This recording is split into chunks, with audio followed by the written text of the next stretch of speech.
this is a real, for all of us as owners and I'll say self-professed control freaks.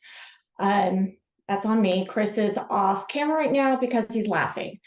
And he knows that coming in and taking responsibility off of the owner, sometimes they're coaching us, sometimes we're coaching them. And especially if they're already in our organization, we've got to empower them to step into that role, to take the responsibility.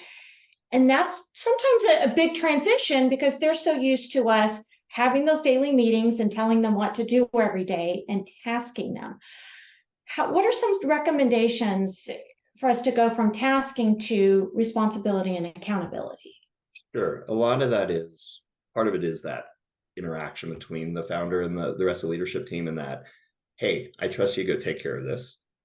The founder being willing to let them go through the learning curve and make mistakes, not repeat mistakes, but make those mistakes without stepping in to tell them how to do it. So part of it is on the founder and getting the founder to step back a little bit and let those people come up into that role. And then part of it is building that cadence and that interaction around them. So what I usually do is I bring in a weekly leadership meeting, which is really different from the client delivery meetings. It's really the meetings where you're doing the check-ins, you're starting to get them to know each other as people and understand how they're feeling about the business, how they're feeling about what they're getting done, and then really starting to create that accountability and ownership within their areas. What are you going to get done this week? What are you getting done this quarter? What are those things that you're going to take ownership for, and where are you running into problems and need support? And it's also then the other big piece of that is really helping them to start understanding that they've got to identify issues in the business and bring them forward and have healthy discussions around those issues. It can't just be everybody nodding their head whenever the founder says something, but it has to be that a willingness to come forward and say, hey, I see this problem in the business.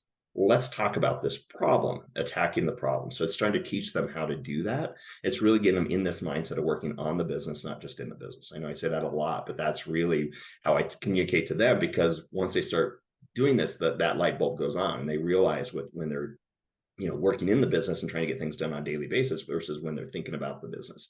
And it's using that cadence to kind of get them into that and walking them through it, and then kind of continue to build on that so that becomes just part of how they work together.